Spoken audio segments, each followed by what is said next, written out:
S&T 에너지 2023년 실적을 스루프트 회계로 분석하고 연말 매출까지 예측해 보는 것으로 하겠습니다. 매출은 38.6% 증가했고 영업이익은 16.3%가 감소했습니다. 계약자산 회전율은 1.6회전으로 매우 낮게 나타납니다. S&T 에너지는 공냉식 열교환기 및 폐열 회수 장치 제조업을 주업으로 영위하고 있으며 공냉식 열교환기 제조업을 주요 영업으로 하는 주식회사 KHE를 2023년 2월 7일부로 합병했다고 소개를 하고 있습니다. 원가회계 손익으로서 매출이 2,531억 원을 달성해서 전년 대비 합병으로 인해서 38.6%가 크게 증가를 했습니다. 가공비 배부 재고 자산이라고 표현했습니다만 이거는 계약 자산이라고 보시면 되겠습니다. 이게 78.3%로 매출 증가보다도 더 크게 증가했다는 게 좀 문제이겠습니다. 판매 관리비가 또 55.9%가 증가했고요. 그 결과 영업이익은 97억 원으로서 전년 동기보다는 324.9%나 크게 증가한 것으로 이렇게 좋게 나타납니다. 원가회계는. 영업이익률도 2.6% 상승했고요. 원가 생산성도 0.03포인트 상승했습니다. 스루프트 회계로 분석한 결과는 매출에 비례하는 매출 재료비는 1,553억 원으로서 전년 대비 27.2%가 증가했어요. 매출 증가보다 적게 증가했다는 얘기는 마이너스 11.4% 차이가 나는데 이것으로 우리는 원재료 가격이 하락했다라고 여기서 일자 추론을 해낼 수 있습니다. 작년에는 반대입니다. 이 원재료 가격이 크게 올랐어요. 그래서 스루풋은 61.5%가 증가했고요. 운영 경비가 51.8%가 증가했습니다. 생산성은 TOE 생산성은 0.93으로서 전년보다는 증가했습니다만은 원가 회계는 흑자 결산을 해냈지만 실질적으로는 적자 72억 원 정도가 될 것이라고 그렇게 보입니다. 전년도에는 더 적자가 났어요. 합병으로 인해 가지고 적자 폭은 좀 줄어들기는 한 것 같습니다. 그래서 슬픈 영업이익은 16.3%가 감소했습니다. 어, 그 원가 회계는 흑자로 결산이 됐습니다만은 169억 원, 거의 170억 원 차이가 납니다. 에, 이 이것은 계약 자산이 크게 증가했기 때문입니다. 그래서 원가 회계로는 흑자이나 스루프트 회계로는 적자임이 극명하게 드러난다. 이런 차이를 얘기할 수 있겠습니다.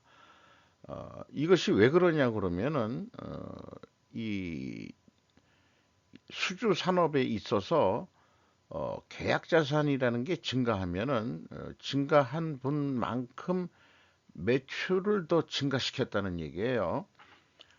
그런데 아직 청구도 안 한 거죠. 청구도 안 한 거를 기간에 발생하는 수익이라는 그 회계 기준 1115호를 적용한 건데 원가 회계는 그게 통용이 되겠습니다만은 스루프트 회계에는 실제 이익이 얼마냐는 관점이 있는 거기 때문에 적자가 났다 이렇게 보는 게 되는 거죠.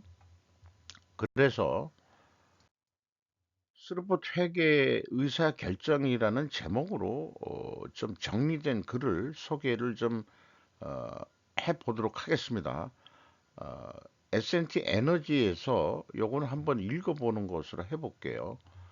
스루풋에 최우선 중점을 두는 스루풋 회계만의 의사결정 방법을 사용하면 회사 내부의 다양한 수준들은 전체와 마찰 없이 한 방향을 향해 정렬됩니다.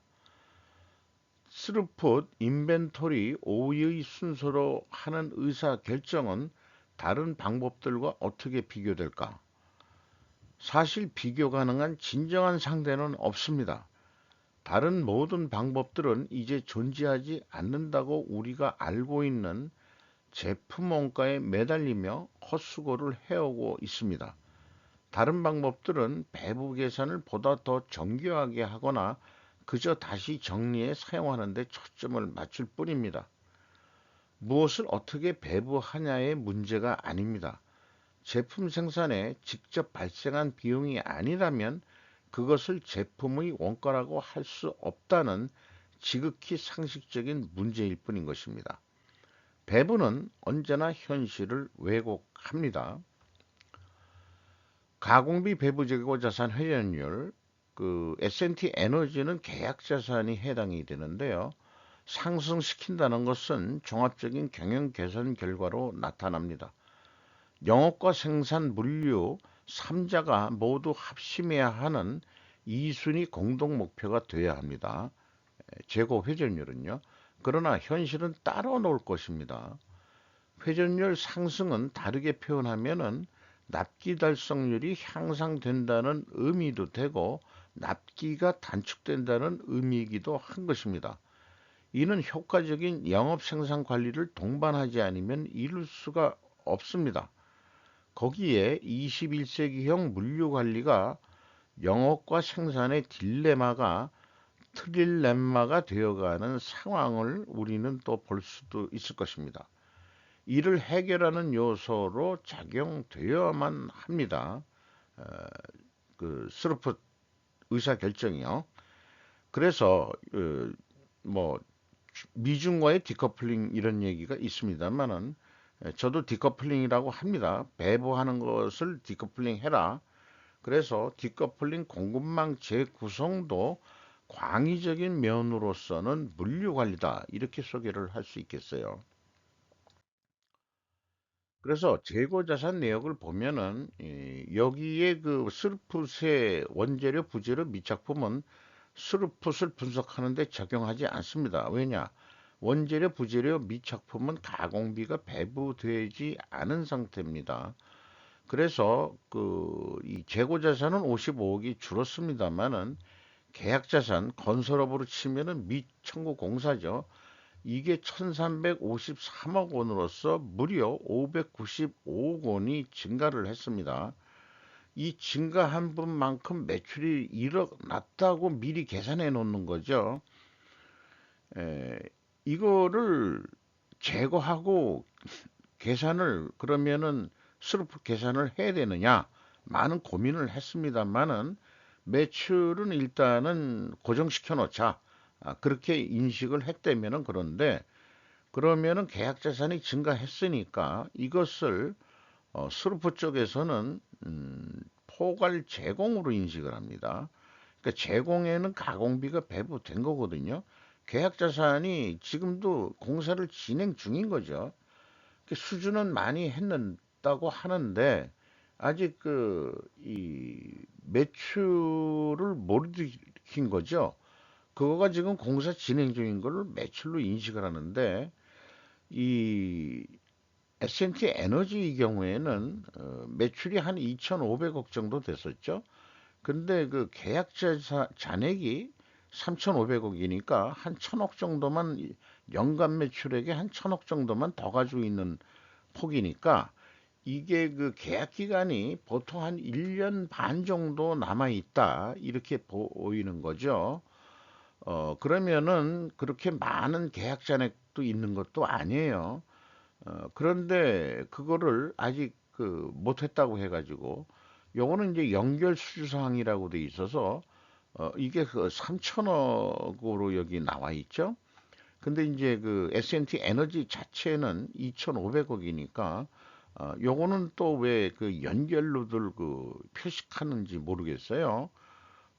개별 계약 2월 계약 잔액도 좀 얘기를 해줘야 될 텐데 그래서 이거를 포괄 제공으로 인식을 하게 되는 겁니다. 그래서 가공비 배부된 거를 제거하는 거죠. 스루풋은. 이렇게 말씀드릴 수 있겠습니다. 비용의 성격적 분류 내용을 스루풋 분석을 위해서 디커플링을 합니다. 1번 MC로 디커플링을 하는데 매출원가 재료비라고 어, 제가 말을 붙였고요. 이게 1383억 원이고 24.5%가 증가했어요. 운영 경비가 51.8% 크게 증가했습니다. 합병의 영향도 있겠죠. 이렇게 두 가지로 디커플링 합니다. 미중 디커플링, 중국이 싫어해가지고 디리스킹이라고 용어들을 쓰고 있지만은 디커플링 맞아요. 디커플링 해야 됩니다. 중국하고 탈군 중국 하듯이 원가 회계를 디커플링을 이렇게 해야 됩니다. 그래서 이 1번과 2번은 결국 매출원가하고 판매 관리비의 합하고도 같은 얘기가 되는 거죠. 그래서 그 운영 경비에서 판매가를 뺀 게 우리는 제조원가를 모두라도 이렇게 간단한 산식으로 가공비를 계산해 낼 수 있습니다. 어, 그 788억 원의 가공비가 나왔는데 이게 금액상으로 50.4%가 증가했습니다만은 가공 비율은 3.1%가 상승했고 재료 비율은 3.1% 하락을 했어요. 그래서 여기서도 우리는 원재료 가격이 하락했다라고 2차 추론을 해낼 수 있겠습니다. 총 제조 비용은 제조 원가가 공개가 안 되는 상황에서는 이렇게 단순 산식으로 매출 원가에서 기말 재고를 더하고 기초 재고를 뺍니다. 요거를 그냥 먼저 계산해도 됩니다. 기말재고에서 기초재고를 빼가지고 계산해 내면은 요게 총 제조 원가가 뭐 제조 원가나 제조 비용이나 같은 의미로 생각을 하시면 되겠어요. 요렇게 이제 뽑아내 가지고 그 계산을 하게 됩니다. 뭐 위에 거는 좀 생략하고요.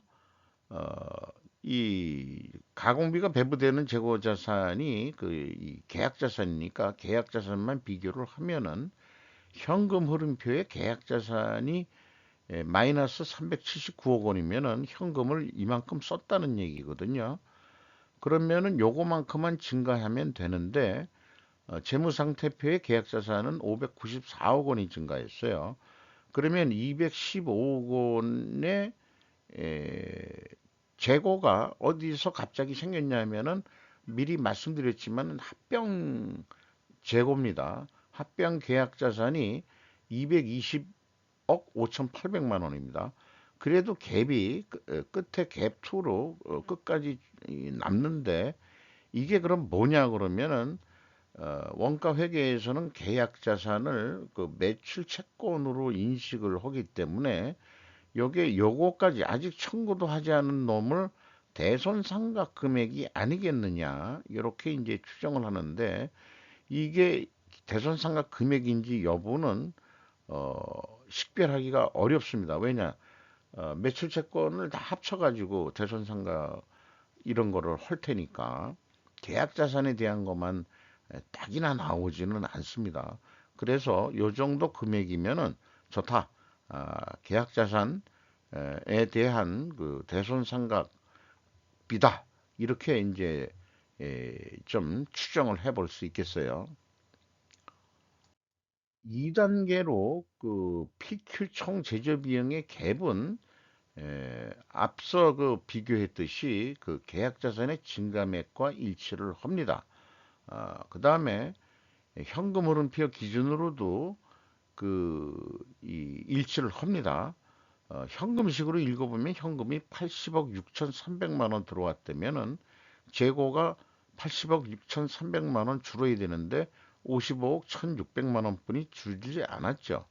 그러면은 그 25억 원, 25억 4,700만 원이 꽁돈이 생긴 게 아니고 합병 재고 자산으로 들어왔다는 얘기예요. 그래서 요게 이제 또 일치를 합니다. 그래서 S&T 에너지도 재고자산 회계 투명성은 어, 확인이 된다. 그래서 이 공시를 일찍 하는 기업들이 재고자산의 회계가 투명하기 때문에 일찍 공개할 수 있는 거 아닌가. 남들은 그거 조정하기 바빠가지고 결산이 늦어지고 하는 경우도 있을 것으로 저는 그렇게 추정을 합니다. S&T 그룹이 상당히 뭐든지 빨리 하기 때문에 내부적으로 참 어떻게 운영 관리하는 건지 참 궁금해지기 시작하는 그런 기업이기도 합니다. 운영 경비라고 돼 있으면 사실 인건비가 제일 좀 중점적으로 좀 보고 싶은 사항이 되는데요. 직원 수가 이제 합병으로 인해 가지고 67명이 증가했어요. 전년도는 좀 줄였습니다.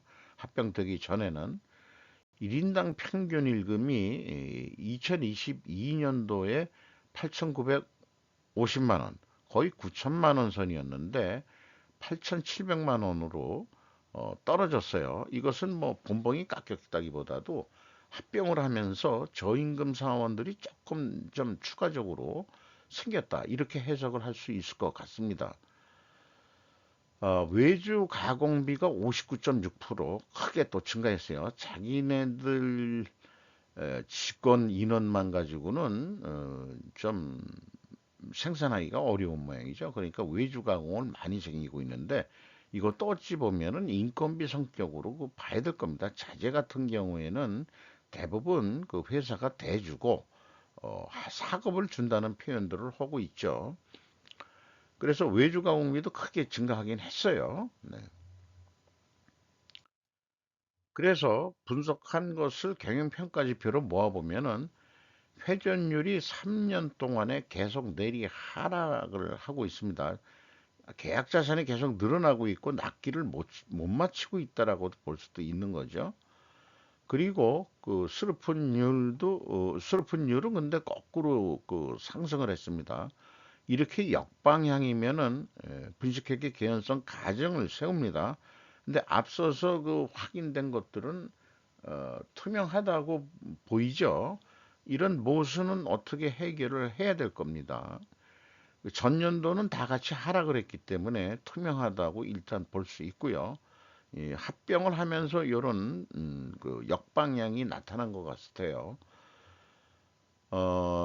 나머지는 좀 생략하는 거로 하겠습니다. 그 여기 뭐 이자 부채, 레버리지도 있고 뭐 이렇습니다만은 또 매출 채권과 그 매입 채무는 협력업체한테 돈을 얼마나 빨리 주느냐, 자기네들은 수금은 얼마나 빨리 하느냐 하는데 협력업체한테 돈 주는 속도가 크게 내려갔다가 다시 올라가고는 있습니다만은 1년에 4.3회전 한다는 얘기는 3개월에 한 번 돈 주는 거나 마찬가지니까 협력업체한테 돈 주는 것은 좀 바람직스럽지가 않습니다. 이렇게 늦게 줘가지고 협력업체들이 어떻게 그 지탱을 할 건지 자기네들의 수금 속도는 빠르면서 말이죠. 이런 것들은 좀 바람직하지 않다고 생각을 합니다. 계약자산 회전율만 그 스루픈율은 조금 그 올라갔죠. 근데 계약자산 회전율이 이렇게 떨어졌다는 얘기는 현재 납기 관리가 그렇게 잘 안 되고 있다. 이렇게도 볼 수 있는 거고요. 그 다음에 계약자산 평가액을 좀 부풀릴 수도 있다.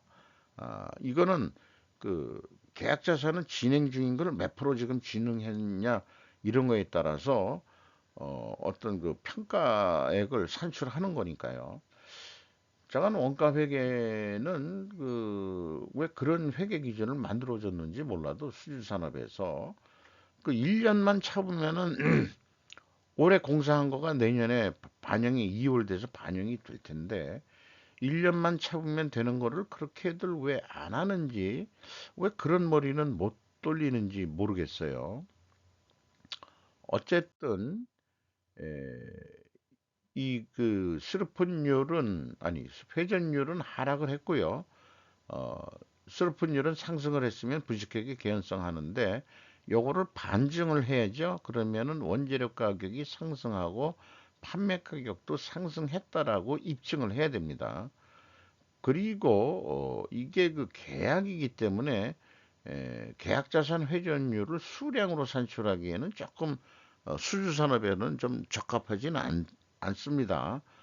일반적으로 제조업에서 다른 증거를 또 하나 찾는 방법을 수량으로 인한 재고 회전율인데 수주산업은 딱히 필연적으로 존재할 다른 결과의 증거를 찾기가 좀 쉽지가 않습니다.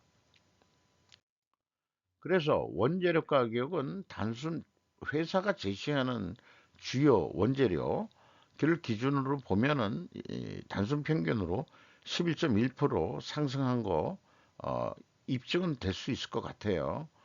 그리고 판매 가격은 개별 수주 프로젝트이기 때문에 단가 추이를 계산하기가 불가능하다 이렇게 얘기를 하는데 그렇게 인정이 될 수 있을 거예요. 어쨌든 우리가 보통 그 납품업체가 그 어떤 견적을 내고 뭐 이랬을 때 그 가격을 수용해 주는 원가 회계 개념으로 한다고 세상은 그렇게 돌아가니까 그러면은 원재료 가격이 11.1% 증가했잖아요.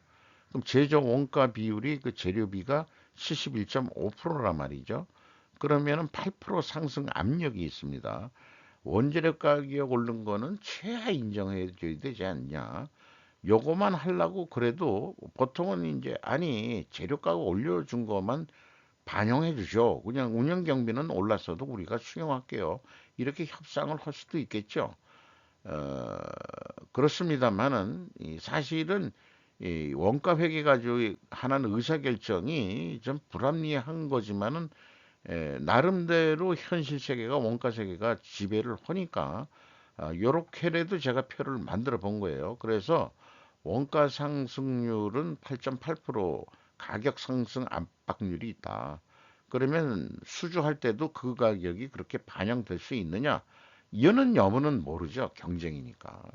그래서 가격하고 제조 원가하고는 이게 아니다. 그런 얘기죠. 이 판매 가격이라는 것은 결국 수요 공급에 따라서 결정이 되는 거니까 원가가 결정하는 건 절대 아니죠. 다만 독과점 기업은 그렇게 밀고 나갈 수 있을 거예요.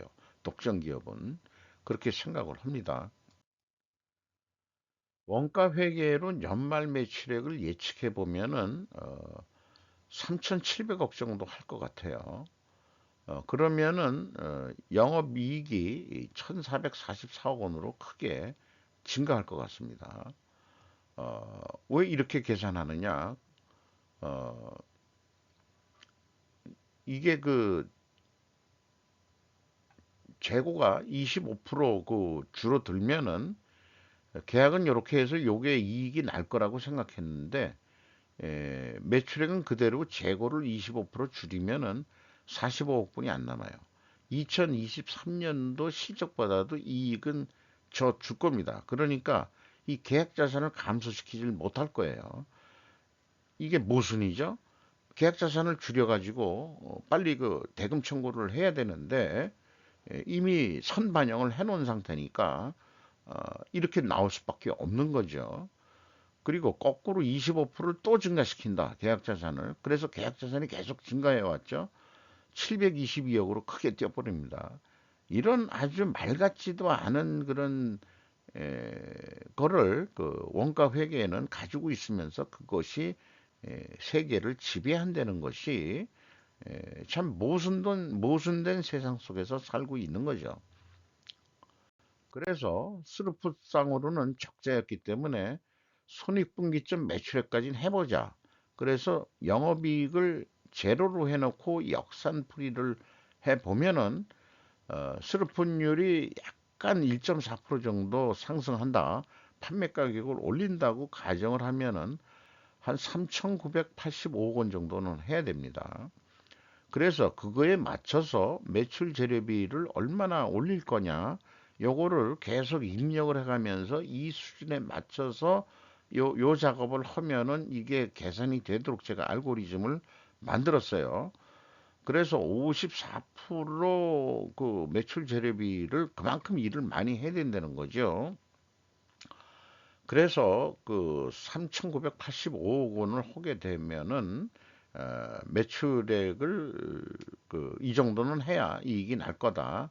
이렇게 지금 일단은 손 계산을 해놓고 뭐 이게 이제 납품이라고 한다면은 어떤 건별이라고 가정을 하면은 어, 뭐 3,985억 원 제한을 하는 거죠. 근데 이제 보통 우수리는 까자 이래가지고 뭐 단가 39만 원짜리라고 얘기를 하죠. 39만 원으로 깎였다. 그러면 적자다 이게 8,557원. 그러면 이 상태에서라도 흑자를 내려면 어떡하느냐? 재고 회전율이 1.6회전 나왔잖아요. 2회전을 해보자 이게요. 가격은 깎였는데 계약자산 회전율이죠. 결론은 작업하는 걸 빨리 끝내가지고 매출 인식을 추가로 한다는 얘기예요. 그래서 매출액을 추가로 인식해가지고 거의 2회전만 하더라도 매출액은 4,861억 원까지 증가할 거다. 그때 이제 영업이익은 286억 원이 난다. 이게 매우 어려운 경영 목표겠죠. 어, 근데 뭐 그렇죠. 24.7%면 거의 25% 그 실적 향상을 해야 되는데 이 정도 하려면 획기적인 생산 관리를 해야 될 거예요, 아마. 그래서 그런 방법론이 뭐가 있겠냐 하는 게 이제 제약이론 경영에 여러 가지 그 기법들이 있습니다. 그런 거를 적용을 했을 때 이제 이런 회전율이 높게 나올 수 있게끔 납기 달성을 빨리 하게 매출 인식을 추가로 할 수 있게. 그래서 어, 이 스루포트 회계 기준으로 이익이 낮게끔 이렇게 보면은 39만 8,574원이고 원가 회계는 어, 37만 2천 좀 그 원가 회계가 적게 나왔죠. 근데 아까 재고는 증가했죠.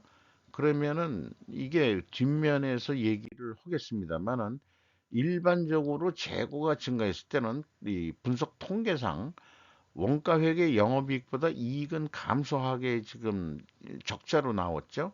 그리고 판매액가는 원가 회계보다 낮게 나오게 되는 게 일반론인데, 그래서 저는 이거를 그냥 경제의 그 확대 해석을 하면은 인플레이션 완화 기능이 있다 이렇게 얘기를 하는데 아까 그 손익분기점 계산하고 뭐 이렇게 했을 때 그 예가가 높게 나오죠.